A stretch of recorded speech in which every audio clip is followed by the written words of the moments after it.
dinamika kehidupan kita beragama hari ini macam-macam, aliran banyak. Timbullah apalagi di negeri ini, setiap saat ada saja kelompok-kelompok yang aneh-aneh yang muncul, yang sulit kita mendeteksi.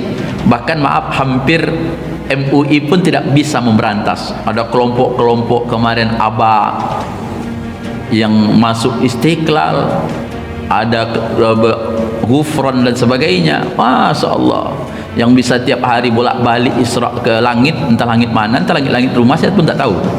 Tapi itulah kenyataannya. Ada pula Habib tiap hari bisa 70 kali ke Sidratil Muntaha. Ini kan aneh-aneh juga.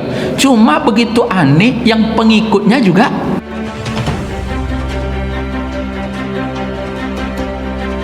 Raditu billahi rabba wa bil islami dina wa bi Muhammadin nabiyya wa rasula. Subhanaka la ilma lana illa ma 'allamtana. Hadirin Bapak Ibu sedang jemaah yang berbahagia, bersyukur kita kepada Allah Subhanahu wa taala dalam limpahan rahmat karunia-Nya. Malam yang berbahagia ini Allah masih anugerahkan kita umur yang panjang, badan yang sehat, diberikan kesempatan dan kekuatan untuk hadir kembali di masjid yang kita cintai ini, dan mudah-mudahan tentunya seluruh amal ibadah yang kita lakukan diterima oleh Allah Subhanahu wa taala. Salawat beruraikan salam tercurahkan pada baginda alam Nabi Muhammad sallallahu alaihi wasallam. Allahumma salli ala Muhammad. Mudah-mudahan tentunya dengan senantiasa bersalawat kepada beliau, kita termasuk di antara bagian orang-orang yang mendapatkan syafaatnya. Hadirin Bapak Ibu sedang jemaah yang berbahagia, malam hari ini kita akan berbicara tentang hati. Satu di antara kesempurnaan di mana Allah menciptakan kita, karena manusia itu terdiri dari dua unsur. Orang-orang dulu menyebutnya dengan jasmani dan rohani, sekarang istilahnya disebut dengan hardware dan softwarenya, Pak. Hardwarenya atau benda kerasnya adalah fisik kita, maka sesungguhnya fisik ini perlu diperhatikan. Tapi selain itu ada softwarenya, yakni rohaninya. Itulah akal dan itulah hati. Maka sidang jemaah yang berbahagia, hari ini kita lebih banyak terfokus pada fisik, mempercantik badan, memperbagus pakaian, tapi sesungguhnya kita lupa untuk memperbaiki hati kita. Sehingga mengapa kita hari ini penampilan soleh tapi hati kita busuk, Pak? Kita tidak bisa menerima kalau orang lain lebih daripada kita. Mengapa? Karena memang hati kita bermasalah. Maka ketika Nabi mengatakan ala inna fil jasadil mudghah, sesungguhnya kata Nabi dalam diri manusia itu ada segumpalan darah. Wa idza salahat salaha jasadu kullu wa idza fasadat fasada jasad kullu. Apabila gumpulan darah itu baik, maka insyaallah seluruh anggota yang lainnya akan menjadi baik. Tapi apabila gumpalan darah itu buruk, maka seluruhnya akan menjadi buruk. Ala wahyal qalb, itulah hati. Maka Bapak Ibu sedang jemaah yang berbahagia, saking pentingnya hati, maka dulu orang-orang dulu kalau mereka bersua, maka selalu mereka pertanyakan, perbaiki hatimu, atau mereka memberikan nasihat, perbaiki hatimu, maka insya Allah jasadmu akan sehat. Maka kalau hari ini kita balik pertanyaan itu, kok banyak penyakit dalam diri kita, ukhuwah Islamiyah tidak selesai, kemudian hubungan kita hanya batasan komunikasi biasa, bisa jadi Pak, maaf, hati kita selama ini tidaklah menjadi baik. Maka begitulah Nabi, sampai-sampai Nabi mengajarkan kepada kita untuk senantiasa berdoa kepada Allah. Apa doa yang diajarkan oleh Nabi? Ya mukallibal qulub sabbik qalbi ala dinik. Ya Allah yang maha membolak-balik hati, tetapkan hati kami untuk istiqomah di dalam agamamu. Ada orang-orang dulu cerita bahwa dulu hiduplah seorang laki-laki yang kaya, sampai pada batas usianya yang hampir mendekati ajal, dia meninggalkan 2 orang anak dengan harta yang begitu banyak. Begitu sang ayah meninggal, maka harta itu dibagi, Pak. Sebagian anak mendapatkan sesuai dengan jatahnya masing-masing, dan mereka pun melakukan aktivitas sesuai dengan keinginannya. Si adik yang si kecil itu mendapatkan harta yang sama banyak dengan abang. Dia pergunakan harta itu untuk berusaha, makin hari harta itu makin banyak, kemudian dia pergunakan untuk bersedekah. Karena sesungguhnya disitulah kemanfaatan kalau bapak kita meninggalkan anak yang soleh. Kalau bapak meninggalkan anak yang soleh, kemudian dia berdoa, doanya sampai. Kalau bapak meninggalkan anak yang kaya dan dia berniat untuk sedekah, itu ayahnya, orang tuanya akan dapat. Yang menderita itu adalah kalau kita meninggalkan anak yang kaya tapi dia tidak pernah bersedekah untuk orang tuanya, atau kita meninggalkan anak dengan pendidikan tinggi tapi dia tidak pernah mendoakan. Apa yang kita dapat? Sementara harta yang telah kita tinggalkan, yang kita cari dengan susah payah, kitalah yang akan mempertanggungjawabkan di depan Allah. Maka Bapak Ibu yang berbahagia, si adik tadi menjadi orang yang baik, hartanya bertambah banyak, kapan-kapan dia infakkan, ada orang susah minta bantu dia tolong. Tapi si abang larut dengan kemaksiatan, berzina kemana-kemana, kemudian berjudi dan sebagainya. Akhirnya harta warisan yang ditinggalkan ayahnya itu habis, tidak ada bersisa. Tapi sang adik itu masih sayang sama abang. Maka satu ketika dia suruh abangnya tinggal di tempat, diberikannya biaya hidup, dikasihkannya tunjangan, kalau sakit dirawat oleh sang abang, sang adik. Tapi apa yang terjadi? Sang abang tidak bisa terima mengapa adiknya selalu mendapatkan pujian sementara ia terhina. Maka ketika itu datanglah bisikan iblis, mengapa tidak engkau bunuh saja adik? Maka Bapak Ibu yang berbahagia, si abang akhirnya betul, bisikan setan, iblis yang masuk ke rumahnya mengantar dia ke tempat kahit. Dia berunding dengan orang pintar itu, bagaimana kalau adiknya yang sudah kaya raya hari ini akan pulang dari tijarah berdagang, kemudian dia akan melakukan tindakan yang tidak sepantasnya dia lakukan. Maka saat itu terbatirlah untuk mencelakakan.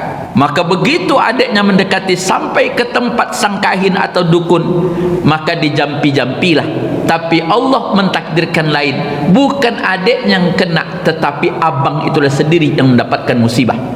Itulah hidup Bapak Ibu yang berbahagia. Apa artinya? Seluruh persoalan ini bermuasal dari hati. Maka hari ini sekali lagi kita sibuk hari ini mengusur fisik, tapi kita lupa menata hati. Pakaian bisa kita beli, Pak. Penampilan bisa menjadi orang soleh, tapi hati kita tiada yang tahu. Maka ulama dulu membagi hati itu berdasarkan Al-Quran menjadi 3. Pertama mereka sebut dengan qalbun salim, yang kedua disebut dengan qalbun mayyit, yang ketiga mereka sebut dengan qalbun marid. Yang pertama itu qalbun salim, itulah yang disebut dengan hati yang selamat. Al-Quran mengatakan yauma la yanfa'u malun wala banun illa man atallah biqalbin salim. Nanti pada masanya harta dan anak-anak itu tidak lagi berguna kecuali orang yang menghadap Allah dengan hati yang selamat. Hidup ini kan tak lama, Pak. Kita ni kalau nengok muka-muka Bapak, menunggu waktu habis-habis ada, Pak. Sekarang sudah masuk kita sebentar lagi Jumadil Awal, kurang dari 4 bulan masuk lagi bulan Ramadan. Berapa banyak orang yang telah wafat, Pak? Apa yang mereka bawa? Harta tinggal, Pak. Bapak kalau menyimak kemarin berapa laporan kekayaan LKPN-nya para pejabat itu yang luar biasa. Kita membaca ada yang hartanya 100 miliar, ada yang sampai 1 triliun. Masya Allah, mau dibawa kemana, Pak? Dan seluruh itu tidak akan memberikan manfaat kecuali kalau kita menghadap Allah dengan hati yang selamat. Bahkan maaf, makin banyak harta yang kita tinggalkan, maka maaf makin berat hisabnya pada hari kiamat. Maka hati yang salim itu hati yang bersih. Dia terjauhi dari syahwat, dia terhindar dari subhat. Apa yang dia lakukan karena Allah, memberinya karena Allah, menolak pemberian karena Allah. Kemudian kalau dia mencintai karena Allah, ketika membenci pun maka kebencian itu karena Allah. Maka Bapak Ibu yang berbahagia, itu yang sulit hari ini Bapak Ibu yang berbahagia. Kita maaf, hari ini lebih banyak tindakan kita tentang duniawi. Maka orang-orang salaf dulu mengatakan, tidak ada satu perbuatan pun yang kita lakukan saat ini melainkan di akhirat itu akan diminta pertanggungjawaban. Kalau masalah harta, selalu kan ditanyakan min aina iktasabahu wa fima anfaqahu. Dengan harta, dari mana kalian mendapatkan, untuk apa kalian pergunakan. Tapi kalau ibadah, mengapa kalian gunakan dan bagaimana kalian melakukan. Bapak ditanya nanti oleh malaikat, Oh, Pak mantan ketua masjid, mengapa bapak ke masjid? Bukanlah tua, malu rasanya. Ya itu yang dapat. Bukankah zaman Nabi, Pak, ada seorang yang mati di jalan Allah, tapi Rasulullah katakan dia bukan mati syahid? Zaman Nabi loh, Pak. Apalagi sekarang zaman Jokowi. Oh, parah lagi, Pak. Zaman Nabi ada orang yang mati syahid, kemudian datang sahabat, ya Rasulullah, apakah dia mati syahid karena dia menginginkan itu? Tapi ya Rasulullah, ia juga ingin mendapatkan gelar status sosialnya di dunia agar dia disebut sebagai pahlawan. Kata Rasulullah, dia tidak masuk surga, dia bukan mati syahid. Diulang lagi, tapi kan dia mati di jalan perang. Iya, tapi ada embel-embelnya. Pertama memang niatnya untuk Allah mati syahid, tapi ada plusnya, Pak. Plusnya apa? Agar ia disebut sebagai orang mati syahid. Maka subhanallah, apa yang menjadi motivasi kita? Karena ubudiyah kah? Karena memang kesolehan kita kepada Allah kah? Atau memang apa yang kita lakukan hari ini kepentingan nafsu duniawi agar orang memviralkan kita? Maka itu tidak bisa diselidiki oleh manusia, Pak. Itu urusan kita kepada Allah. Setelah ada motivasi, maka mutabaknya siapa? Yang diikutinya siapa? Kalau dia beribadah, cara ibadahnya betul atau tidak? Ada dasar hukum atau tidak? Atau maaf, dia beribadah hanya memperturutkan hawa nafsunya, kemudian keluar dari jalur yang diinginkan oleh Rasulullah. Masya Allah. Apalagi hari ini kan macam-macam, tidak tanggung-tanggung. Dinamika kehidupan kita beragama hari ini macam-macam, aliran banyak. Timbullah apalagi di negeri ini, setiap saat ada saja kelompok-kelompok yang aneh-aneh yang muncul, yang sulit kita mendeteksi. Bahkan maaf, hampir MUI pun tidak bisa memberantas. Ada kelompok-kelompok kemarin yang masuk Istiqlal, ada Ghufran dan sebagainya. Masya Allah, yang bisa tiap hari bolak-balik Isra ke langit, entah langit mana, entah langit-langit rumah, saya pun tak tahu. Tapi itulah kenyataannya. Ada pula Habib tiap hari bisa 70 kali ke Sidratil Muntaha. Ini kan aneh-aneh juga. Cuma begitu aneh, yang pengikutnya juga banyak. Entah mana-mana yang gila gini, entah gurunya yang gila atau memang sama-sama gila. Masa harus sholat malam dulu di Masjid Istiqlal, harus diawali dengan lagu Indonesia Raya dengan alasan inilah Islamnya Indonesia? Dari mana, Pak? Subhanallah. Nah, Bapak Ibu yang berbahagia, untuk mendeteksi apakah hati kita sehat atau tidak, pertama ada rasa getar dalam diri kita. Allahu nazzala ahsanal hadithi kitaban mutasabiha mathaniya. Sesungguhnya Allah telah menurunkan perkataan yang paling baik. Apa perkataan yang paling baik? Adalah Al-Quran yang serupa, kemudian yang diulang-ulang, mathani, diulang-ulang. Maka dikatakan oleh Allah, orang yang mendengarkan Al-Quran itu, maka insya Allah hatinya bergetar sampai ke kulit. Bapak pernah mendengarkan mengapa Umar bin Khattab masuk Islam? Hanya mendengarkan adiknya membaca Al-Quran. Masya Allah. Kita ini tidak ada, Pak. Bahkan maaf, orang dibaca Al-Quran malah dianggap mengganggu. Maka luar biasa. Kalau ada orang baca Al-Quran keras-keras, orang marah, itu mengganggu kami. Organ tunggal antuk-antuk, itu tidak apur. Apa yang salah? Yang kedua, kekhusukan hati ketika berzikir. Alam ya'ni lilladzina amanu an takhsha qulubuhum. Belum datang waktunya bagi orang-orang beriman untuk tunduk hatinya mengingat Allah. Bapak Ibu yang berbahagia, masih ingat kan perang Badar? Ketika perang Badar, Nabi berdoa, orang-orang sudah pergi berperang, Nabi hanya mengangkat tangan sampai ridaknya jatuh, dinaikkan lagi oleh Abu Bakar, jatuh lagi dinaikkan. Apa kata Abu Bakar? Ya Rasulullah, sudahlah, orang sudah berperang, doamu akan dikabulkan.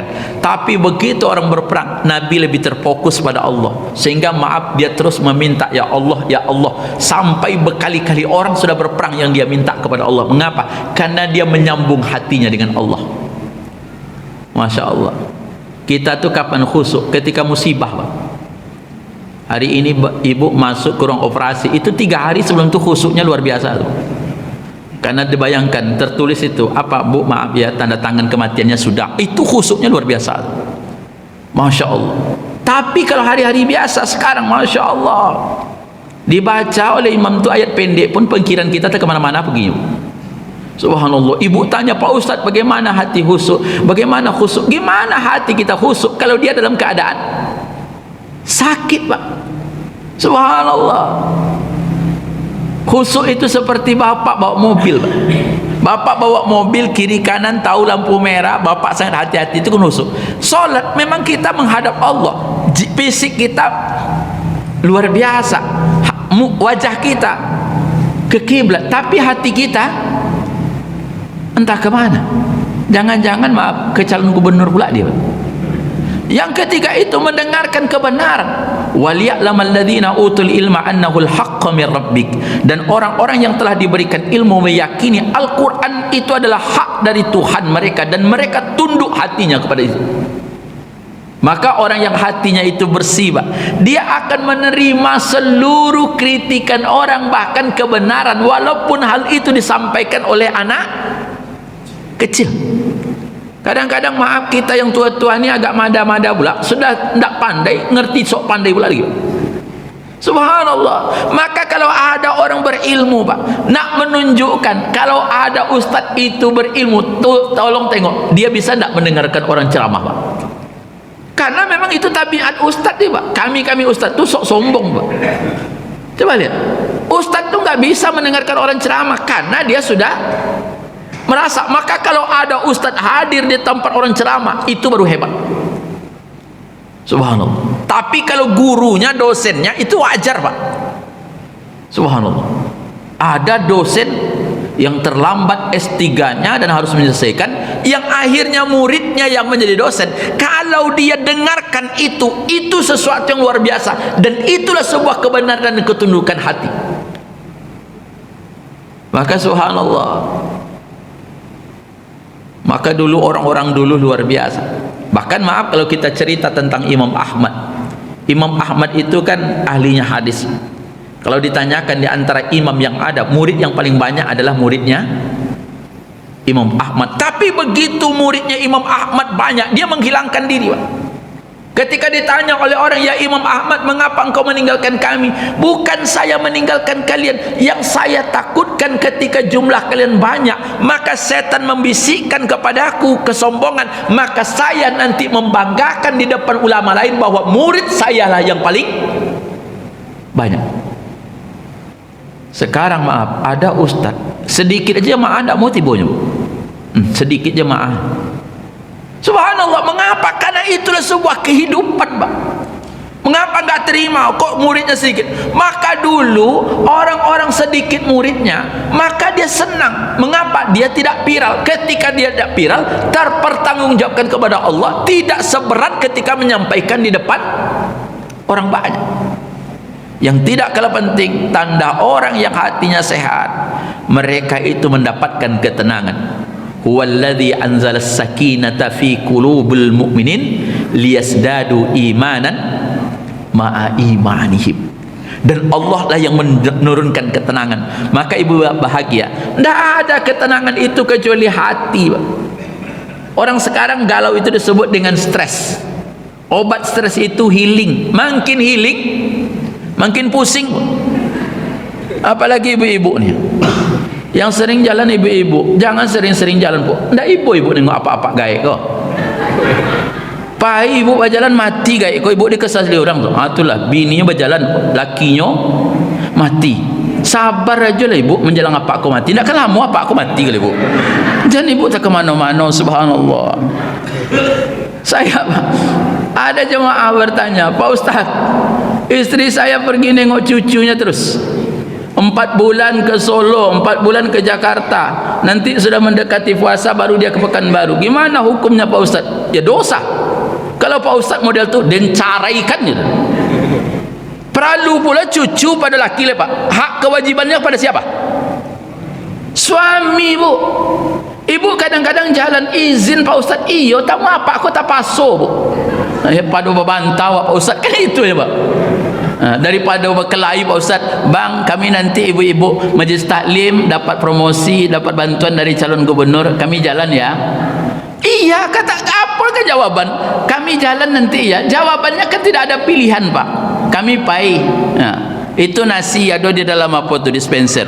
Kok kurang lauk pai je ke depan tu ada jual 5.000. Jamanya banyak bana ke Bali tak? Apa kan nak mati apa tu? Maka apa-apa kau banyak nanya asam urat gara-gara ibu tu. Subhanallah. Maka saya selalu katakan, maaf mengapa demikian? Yang paling banyak healing itu kan ibu-ibu. Subhanallah. Ya Allah, senam ibu-ibu. Diundang calon wali kota juga ibu-ibu. Maka ibu-ibu yang bahagia. Tenang, kalau subhanallah, saya yakin suami kami ini sama.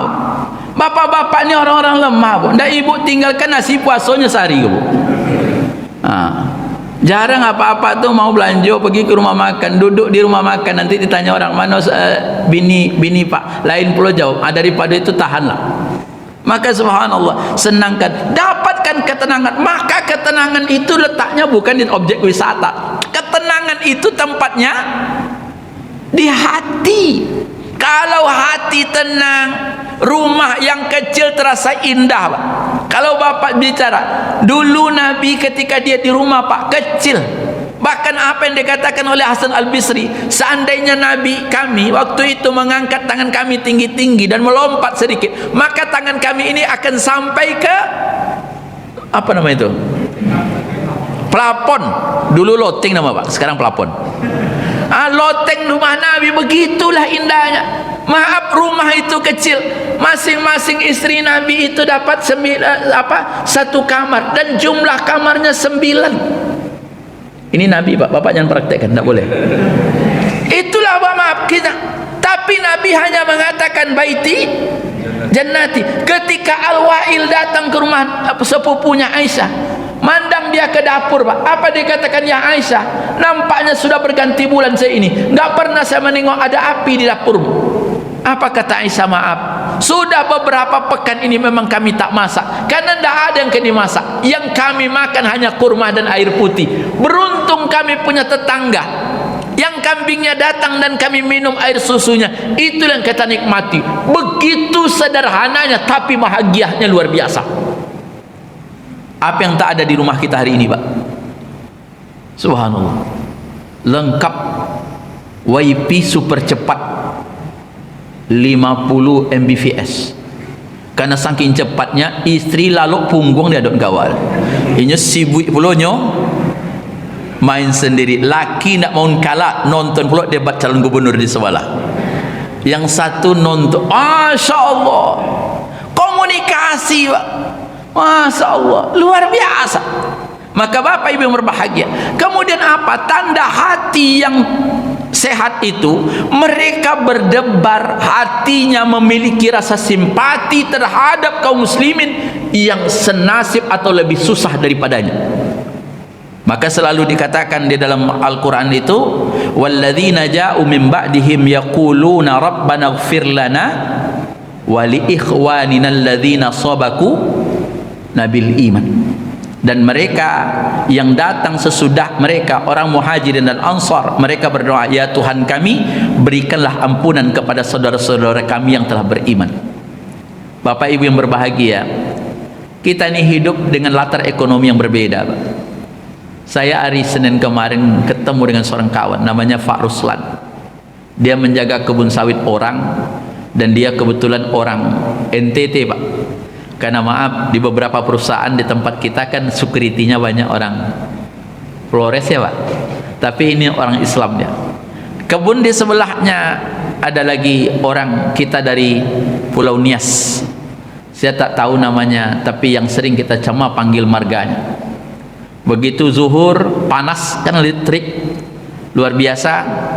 Karena tempat kawan Nias ini dekat sungai, maka kami main ke sungai. Nampaklah dia makan waktu itu Pak. Dia tidak seakidah dengan kita. Tapi maaf, yang saya tengok nasinya, nasi putih hanya beraukkan reiko Pak. Reiko tahu? Jadi reiko itu diletakkan di pojok itu, Pak. Maaf, kemudian ada yang namanya muntimun. Jadi kalau ketika makan nasi dengan muntimun, diambil muntimun itu dicacahkan ke reiko.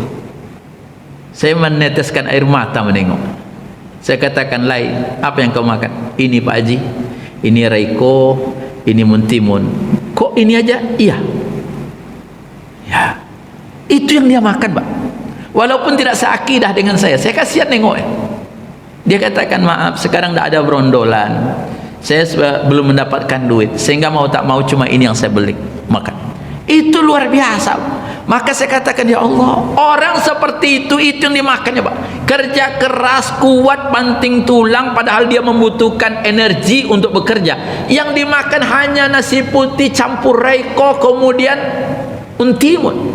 Kita di rumah berapa banyak makanan kita dengan berbagai model, dengan berbagai nama, itu pun tidak kita syukuri. Maka ketika Hasan Al-Basri mengatakan ada 6 hal yang akan merusak hati, salah satunya dia katakan, wa yakuluna rizqallah wa la tashkurun. Engkau memakan nikmat Allah tapi engkau tidak pernah bersyukur. Masya Allah. Di rumah kita luar biasa, ada dendeng, ada rendang, lengkap dengan segala warna-warna, yang dingin, yang panas, yang angin dingin pun ada juga di rumah. Tapi enggak juga bersyukur, Pak. Kan luar biasa. Nah, yang ketujuh, apa di antara hati yang selamat itu? Jauh dari iri dan dengki. Ini musim kampanye ini, Pak. Bapak milih siapa itu urusan Bapak, tapi jangan beda pilihan lantas ukhuwah tergadaikan. Nak pilih nomor 1, alhamdulillah. Nomor 2, rancak mana. Nomor 3, suai aja nih, Pak. Yang tidak boleh itu kalau Pak pilih ketiga-tiga itu parah tuh, Pak.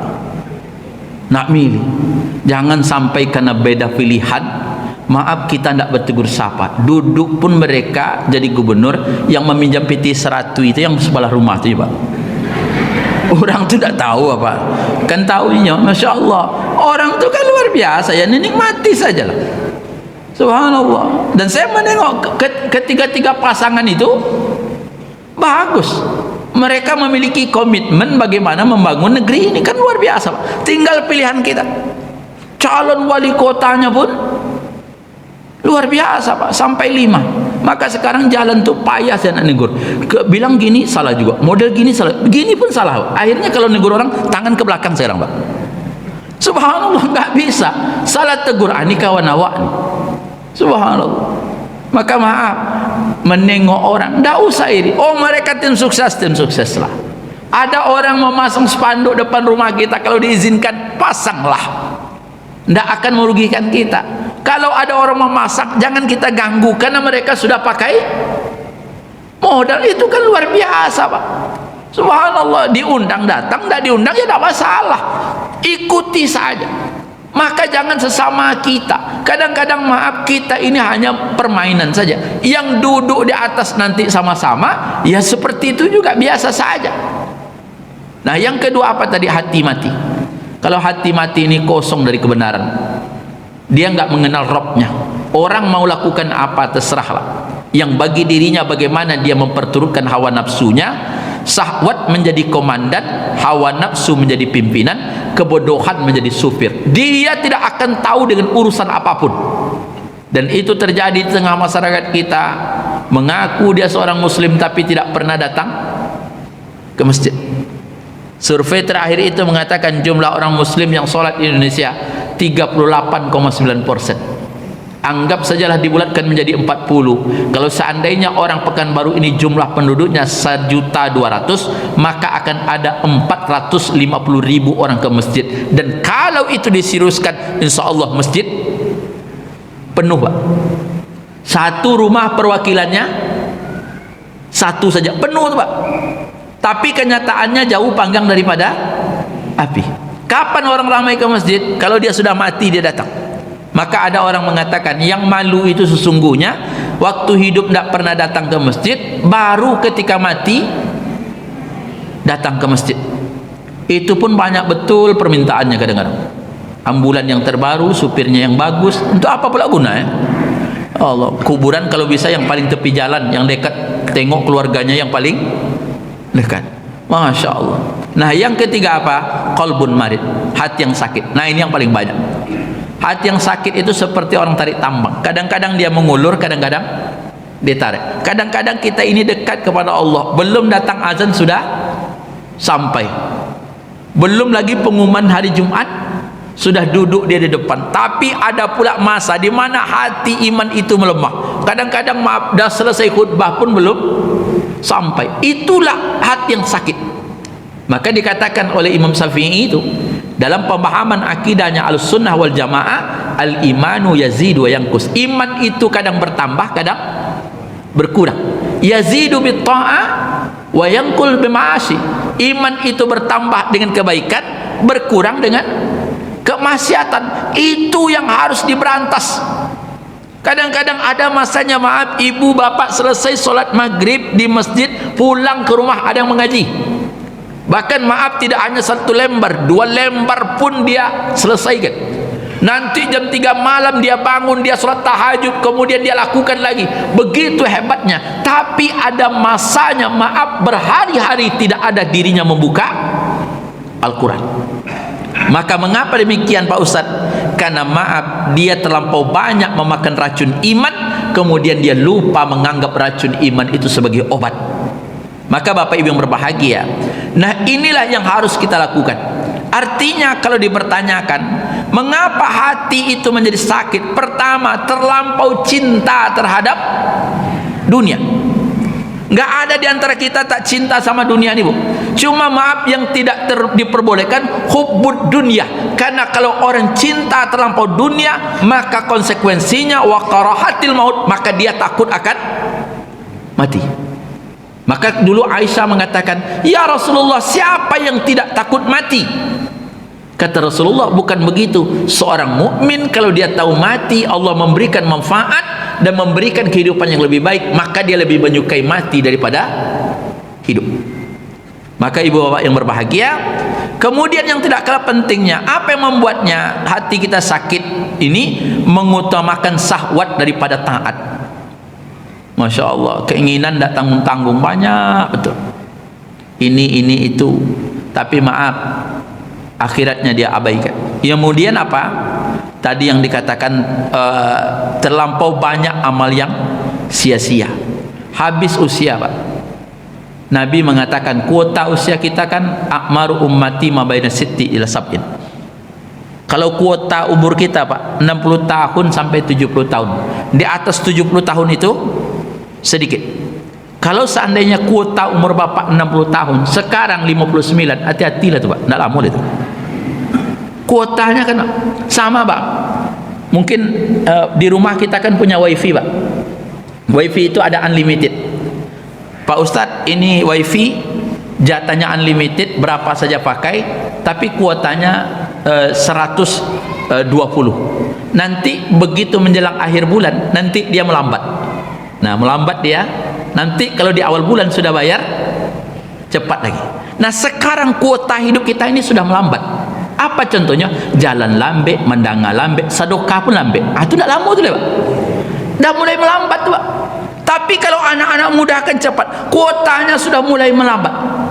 Istilahnya sudah lelet, sudah sering kuota itu berputar-putar. Coba lihat, Bapak kalau sering muka internet, kalau dah mau habis kuotanya, itu ada angka bulat berputar-putar ya. Kalau awak nak mati, yang cie itu disambutnya 20 kali, itu tanda nak mati tu, Pak. Maka itu diulang-ulang, itu siap-siap aja lah, Pak. Kain kapan lah disediakan oleh apanya? SKM. Maka subhanallah, maka sudah melambat untuk apa juga lagi. Bapak punya kebun silakan, Bapak punya usaha silakan, berorganisasi silakan, apa saja yang Bapak lakukan, tapi pertimbangkan ini memberikan manfaat atau tidak. Saya maaf masih heran, kalau usia Bapak 50 tahun masih hobi Bapak bernyanyi-nyanyi karaoke, tidak tentu dan apa yang kata dia. Kadang-kadang parah lah orang tua-tua kok, mengingat masa muda Pak Ustaz, supaya jangan lupa awak tua. La ilaha illallah. Lagunya kadang-kadang enaknya menjadi bujangan pula. La ilaha illallah. Lagu haid ke lagu apa yang diputar? Maka maaf, ada bapak-bapak untuk menghilangkan kesuntukan Pak Ustaz. Di Bali nya sound system karaoke, harga 3 juta, impak masjid 2.000 rupiah. Untuk apa alat karaoke itu di Bali? Alat karaoke kita beli sampai 3 juta untuk ke masjid. Ya Allah, kain sarung aja masih ada merek calon gubernur di belakang. Ya Allah, mau apa lah orang? Nak kemana nak dibawa gitu? Apa dah iri nengok-nengok orang-orang yang hari ini, Masya Allah, minimal kita iri nengok orang yang bersedekah, iri menengok orang bisa membuat masjid, Pak, iri menengok orang punya pesantren kemudian dia sendiri yang membiayainya, iri nengok orang-orang di Jawa itu ada Pak Sudirman yang menanam pohon ribuan, puluhan bahkan ratusan hektar hanya sendiri, ditinggalkan oleh BUMN gundul, kemudian dia tanam sendiri dengan uangnya sendiri. Orang kagum betapa banyak, semenjak itu air mengalir dengan bagus, berapa banyak kebaikannya. Lantas kita hari ini kebaikan apa yang akan dikenang oleh orang? Subhanallah, tidak ada yang dikenang orang. Orang katakan kenal Pak Haji itu tua-tua keladi Pak Ustaz, makin tua makin jadi-jadi. Subhanallah, tidak sadar rambutnya sudah palsu, dulu hitam sekarang putih, dulu muka tegang sekarang sudah berkerut. Ya Allah, bukannya mengkerut itu yang dirisaukan, bukan yang kematian, malah kerutnya. Pergi pula dia mencari sirum untuk menghilangkan kerut. La ilaha illallah. Sama lah dengan ibu-ibu skincare yang diperbanyak, bedak malam, bedak siang, ber-RT. Malaikat maut tu tak risau dengan ibu. Nak mau skincare kalau dah datang ajalnya. Iza jaa ajaluhum la yastakhiruna sa'atan wa la yastaqdimun. Kemudian apa? Banyak ketawa. Hadis Nabi mengatakan la taqthirud dhahik fa inna kasratud dhahik tumitul qalb. Jangan kalian banyak ketawa, karena banyak ketawa itu akan mematikan hati. Maka maaf, satu di antara yang 6 yang dikatakan oleh Hasan Al-Basri, mengapa hati itu juga sakit? Kalian dikatakan sering menguburkan orang mati, tapi kalian tidak pernah mengambil pelajaran. Saya yakin bapak-bapak ini ada yang suka memandikan jenazah, ada yang tua, ada yang muda. Tempat kami kemarin anak muda, usia 36 tahun. Masya Allah. Hari itu saya juga memandikan orang tua 80 tahun. Ketika dia sakit, saya tengok, apa kabar paman? Alhamdulillah sehat. Dia katakan, besok kalau mati saya tolong mandikan. Siap. Besok kalau mati saya kamu jadi imam. Siap. Akhirnya saya penuhi. Besok kalau mati saya engkau yang ngafankan. Oke. Begitu dia telepon, maaf oleh anaknya, Pak, maaf, ayah sudah pergi jam 1 tadi malam di rumah sakit. Oke, paginya saya datang. Ya saya mandikan. Subhanallah. Dan itulah ingat, rupanya maaf luar biasa. Begitu dia katakan, usia saya sudah 80 tahun Pak Ustaz, rasanya sudah lama saya hidup. Saya bukan tidak ingin mati, tapi kenampaknya usia saya ini tak gini. Nanti kalau saya mati, kuburkan saya di tempat-tempatnya disebutkan ya Pak, daerah ke arah Pangkalan Kerinci. Masya Allah, senang saya nengok. Dia maaf, begitu dekatnya dia seakan-akan sudah ada, sebentar lagi saya wafat. Sehingga dia katakan, nanti tolong dimandikan Pak Ustaz. Alhamdulillah, waktu mandi itu terbayang sama saya. Satu saat bagaimana saya memandikan orang, satu saat kita yang dimandikan. Kain kapan itu sudah disiapkan, tinggal digunting berdasarkan panjang badan Bapak. Masalahnya, apakah kita datang menghadap Allah dengan hati yang sakit, tapi kita berharap mudah-mudahan kita menghadap Allah dalam hati yang selamat.